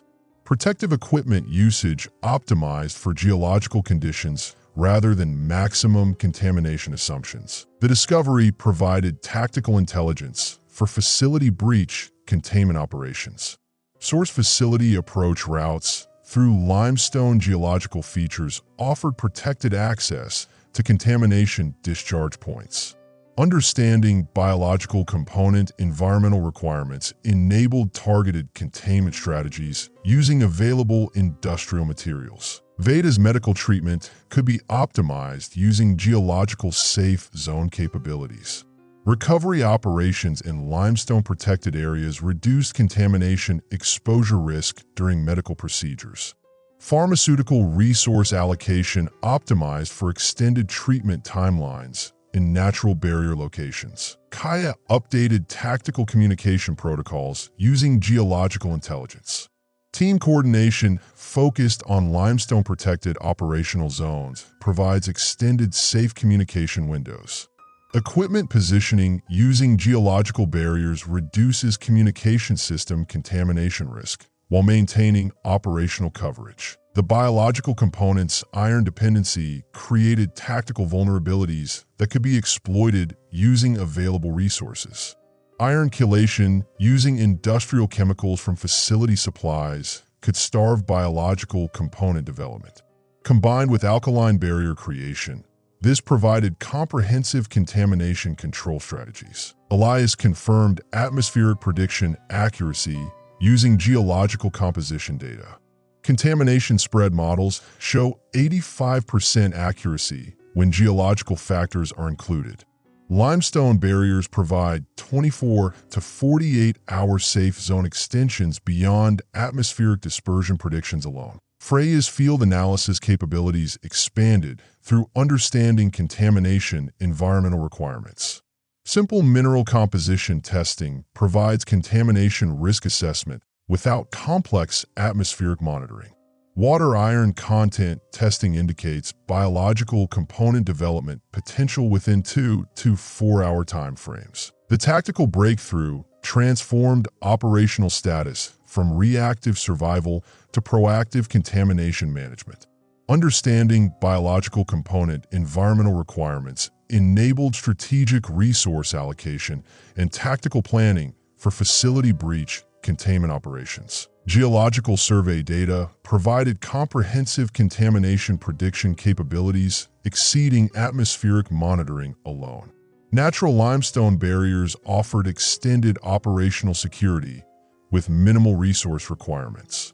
Artificial barrier creation using available chemicals provided tactical flexibility for operational zone control. Resource allocation optimization through geological intelligence extended operational sustainability from critical shortage to manageable supply levels. Safe zone establishment using natural barriers reduced equipment power requirements and protective gear consumption.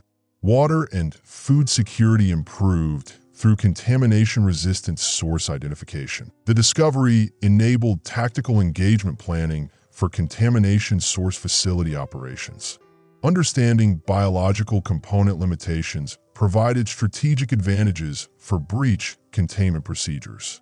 Route planning and resource allocation could be optimized using geological composition rather than atmospheric monitoring alone. Tactical assessment, critical breakthrough achieved. Contamination behavior patterns identified and predictable. Biological component environmental requirements understood. Geological barriers provide tactical advantages for operational security and source facility engagement. Resource status. Sustainability extended from 72 hours to 14 days using geological safe zones. Equipment power requirements reduced.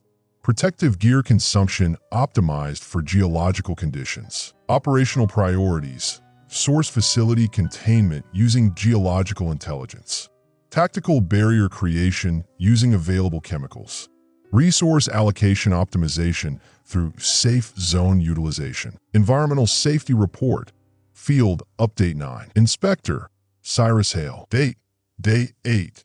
0347 hours. Location Sector 7 Industrial Complex. Source facility approach. Threat level maximum. The source facility required direct intervention, but the contamination levels were beyond any safety protocols. Atmospheric readings at the facility perimeter showed contamination concentrations 3 times higher than our highest recorded measurements. The red precipitation wasn't falling here. It was rising from the ground in vapor form, creating a crimson fog that obscured visibility beyond 15 meters. Standard approach routes were completely compromised. Freya's field analysis confirmed our targeting strategy. The biological contamination originated from Industrial Storage Tank 7 Alpha, where a chemical interaction between stored industrial solvents and an undocumented biological research sample had created the mutating compound. The tank's pressure relief system had been venting contaminated vapor for 6 days, creating the atmospheric dispersion we'd been tracking. Containment requires direct access to the tank's primary valve system, Freya reported through the comm system. Manual shutdown of the pressure relief, then chemical neutralization of the remaining contents. Estimated time for complete procedure, 47 minutes. 47 minutes of direct exposure to maximum contamination levels. Our improvised protective equipment hadn't been tested under these conditions. Veda coordinated resource allocation from the tunnel entrance. Despite her mobility limitations from the evacuation injury, her logistics expertise remained crucial. Decontamination supplies positioned at 3-minute intervals along the approach route. Emergency oxygen reserves calculated for 60-minute operation with 15-minute safety margin. Backup neutralization chemicals pre-positioned at facility entrance. The tunnel system provided protected access to within 200 meters of the facility. Beyond that point, surface approach was required through the contamination zone. Elias had identified a 12-minute window when atmospheric conditions would minimize vapor density, providing optimal visibility and reduced exposure risk. Atmospheric pressure differential peaks at 0415 hours, Elias reported. Wind patterns will create momentary dispersal of surface-level contamination.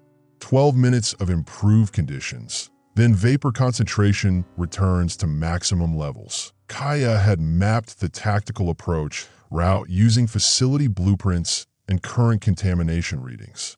Primary path compromised by equipment debris. Secondary route requires climbing over storage tank barriers. Adds 4 minutes to timeline. Tertiary path through maintenance access provides shortest distance, but requires navigation through narrow spaces while wearing full protective gear. The tertiary route was our best option. The narrow maintenance corridors would provide some protection from atmospheric contamination while offering direct access to Tank 7 Alpha's control systems. I reviewed the operation timeline one final time. At 0410 hours, I would begin the approach through the tunnel system. Surface emergence at 0413 hours, with 12 minutes of optimal atmospheric conditions. Reach Tank 7 Alpha at 0420 hours. Begin shutdown procedures. Complete neutralization by 0425 hours. Return to tunnel entrance by 0430 hours. The protective equipment assembly required precise coordination. Industrial-grade respiratory system with 60-minute air supply. Chemical-resistant suit constructed from available materials. Tested against contamination samples. Emergency decontamination kit attached to equipment harness. Communication system modified for operation in high-contamination environment. Freya double-checked the neutralization procedure. Primary valve closure stops pressure release. Secondary chemical injection neutralizes remaining tank contents. Tertiary safety protocol vents residual vapor through filtration system.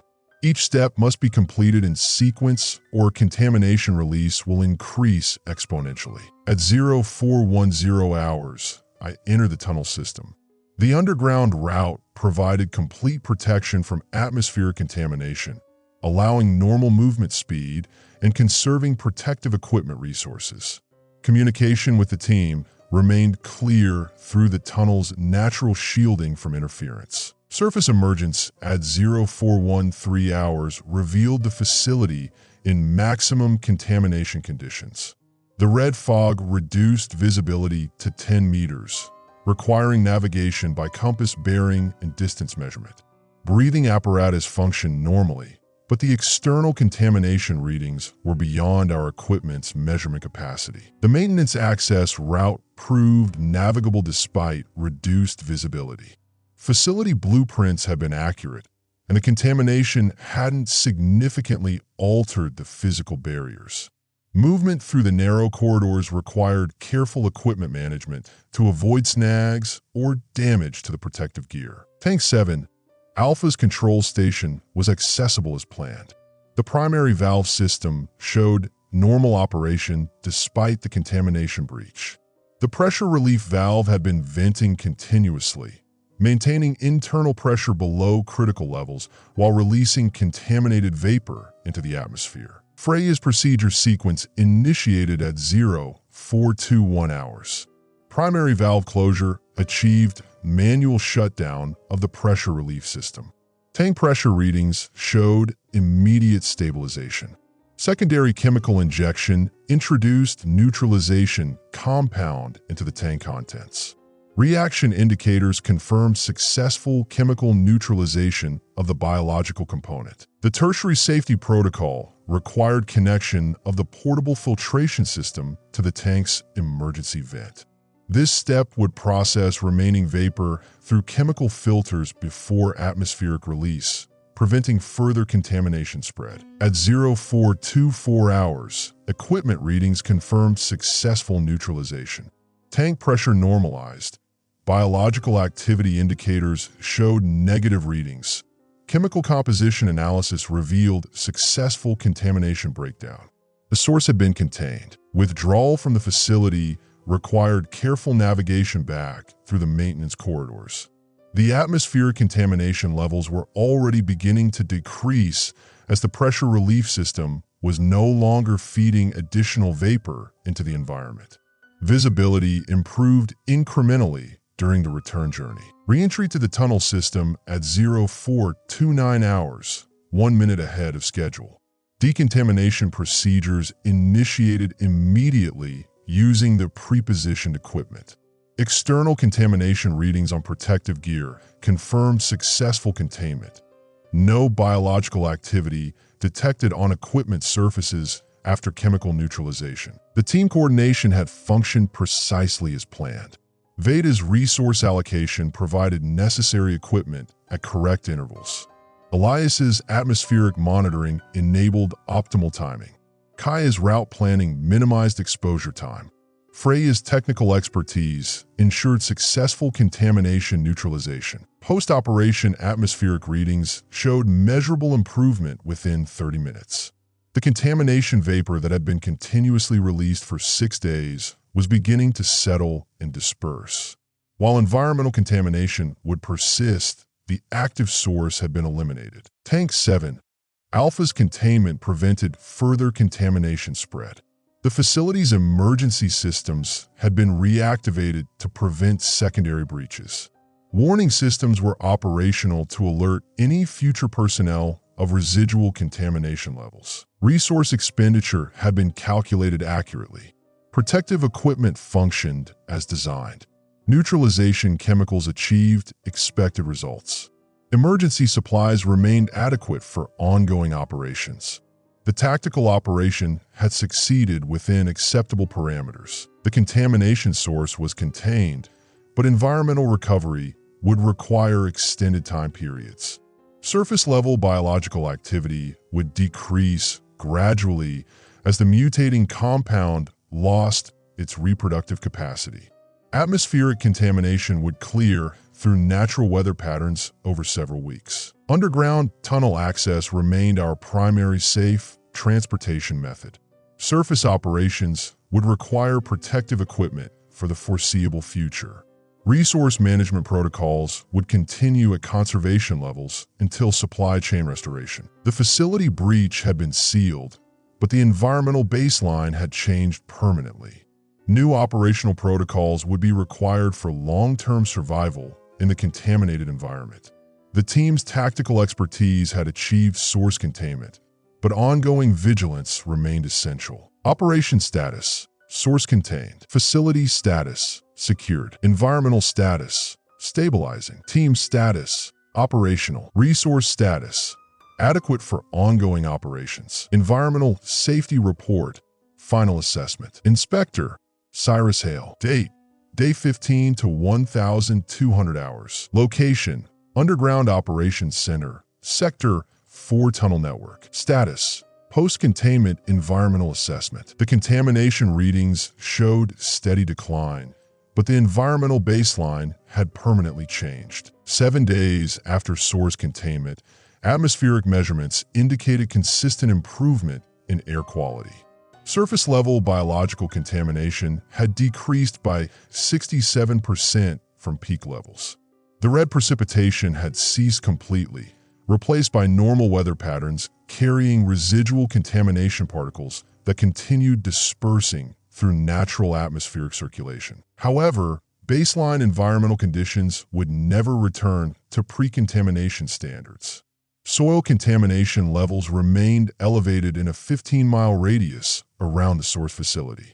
Groundwater showed persistent chemical signatures requiring ongoing filtration for safe consumption. Surface vegetation displayed permanent adaptation characteristics, developing resistance to the biological contamination compounds. The underground tunnel network had proven essential for long-term operational sustainability. We had established permanent monitoring stations at 12 strategic locations throughout the system, providing comprehensive environmental data collection. Veda had coordinated installation of supply storage facilities at 6 major tunnel intersections, creating a distributed resource network resistant to single-point failures. Supply chain operations are now fully adapted to contaminated environment protocols, Veda reported during the weekly resource assessment. Decontamination procedures integrated into all material handling. Water filtration capacity meets current consumption requirements with 20% safety margin. Food storage systems prevent contamination infiltration while maintaining nutritional standards. Her logistics expertise had been crucial for establishing sustainable operations. The injury sustained during the facility evacuation had healed sufficiently to restore full coordination capacity. Equipment procurement now focused on long-term environmental monitoring rather than emergency response supplies. Elias maintained continuous atmospheric monitoring from the permanent weather station established in the central tunnel hub. Contamination particle density decreasing at projected rates. Surface exposure safe for limited duration operations using standard protective equipment. Underground air quality remains optimal for extended occupancy without specialized filtration. His meteorological data confirmed our environmental models. The contamination would continue dispersing through seasonal weather patterns over the next 2 years, gradually reducing to background levels that posed minimal health risks. However, certain areas would require permanent monitoring due to concentrated residual deposits. Freya had established a comprehensive contamination analysis laboratory using equipment salvaged from multiple facilities. Biological activity in surface samples shows continued decline. Chemical neutralization procedures remain effective for treating contaminated materials. Detection protocols provide reliable assessment of contamination levels in water, soil, and atmospheric samples. Her technical expertise enabled ongoing environmental assessment and safety verification. The laboratory provided analysis capabilities for evaluating new contamination sources and monitoring environmental recovery progress. Equipment maintenance protocols ensured continued operational capacity for laboratory functions. Kaya had mapped safe surface routes for essential operations requiring above-ground access. Primary evacuation routes remain viable with protective equipment protocols. Secondary routes provide access to supply procurement locations. Emergency shelter locations identified for surface operations extending beyond planned duration. The tactical coordination systems developed during the crisis had evolved into permanent operational procedures. Surface access required specific authorization and safety protocols, but routine operations could be conducted safely using established protective measures. I had integrated all team expertise into comprehensive environmental management protocols, daily contamination assessments, weekly resource allocation reviews, monthly equipment maintenance schedules, and quarterly environmental baseline evaluations provided systematic monitoring of operational conditions. The facility breach site required permanent exclusion zone designation. Despite successful source containment, residual contamination levels made the area unsuitable for routine access. Remote monitoring equipment provided automated data collection without requiring personnel exposure to elevated contamination levels. Surface infrastructure had sustained permanent damage from the contamination exposure. Power grid reliability remained limited to essential circuits. Communication networks operated through hardened underground cables. Transportation routes required ongoing maintenance due to contamination-related deterioration of materials. Water treatment operations had been redesigned around contamination filtration requirements. The municipal system remained offline, but our distributed filtration network provided adequate water supply for current personnel requirements. Regular testing confirmed water quality met safety standards after processing through the multi-stage filtration system. Emergency response protocols now assumed baseline contamination conditions. Standard operating procedures incorporated protective equipment requirements and decontamination steps. Personnel training emphasized contamination awareness and appropriate response measures for various exposure scenarios. Resource allocation had stabilized at sustainable levels. Emergency supply consumption had returned to normal patterns after accounting for contamination-related requirements. Equipment replacement schedules accommodated accelerated wear rates due to environmental conditions. Supply procurement maintained adequate reserves for operational continuity. The team coordination structure had proven effective for long-term operations. Weekly planning meetings addressed resource needs, operational priorities, and safety considerations. Monthly assessment reviews evaluated environmental conditions and adjusted protocols based on current data. Quarterly equipment evaluations ensured continued operational capability. Communication with external emergency services had been partially restored through underground cable networks.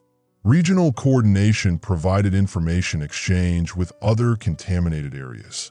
Resource sharing agreements enabled mutual support for specialized equipment and technical expertise when available. Environmental monitoring indicated the contamination had reached equilibrium conditions. Further improvement would occur gradually over extended time periods through natural attenuation processes. Active contamination levels no longer posed immediate health risks with appropriate protective measures. The underground tunnel system provided permanent safe haven from surface contamination exposure. Climate control systems maintained comfortable environmental conditions year-round. Lighting and power systems operated reliably using backup generation, supplemented by restored grid connections where available. Living accommodations have been established to meet long-term occupancy requirements. Individual quarters provided privacy while maintaining operational efficiency. Common areas supported team coordination and equipment maintenance activities. Storage facilities accommodated personal items and operational supplies. Food production capabilities had been developed using hydroponic systems isolated from contamination exposure. Crop yields met basic nutritional requirements while reducing dependence on external supply chains. Water recycling systems supported agricultural operations without compromising consumption water quality. Operational security measures protected against potential future contamination sources. Detection equipment provided early warning of atmospheric changes. Emergency response procedures enabled rapid implementation of enhanced protective measures. Communication systems maintained contact with regional monitoring networks. The environmental baseline assessment confirmed successful adaptation to post-contamination conditions. Surface operations remained viable with appropriate safety protocols. Underground operations provided secure bays for extended occupancy. Resource systems supported sustainable long-term operations. Long-term survival protocols have been established and tested. Environmental monitoring continued providing data for operational decisions. Team expertise remained available for contamination assessment and response procedures. Equipment maintenance ensured continued operational capability. The contamination crisis had been successfully contained through tactical application of professional expertise and coordinated resource management. Environmental recovery would continue gradually, but operational security had been achieved in the permanently altered environment. Final assessment: tactical success. Environmental status: contaminated but stable. Operational status: sustainable. Team status: fully operational. Long-term prognosis: ongoing vigilance required. Operational security maintained.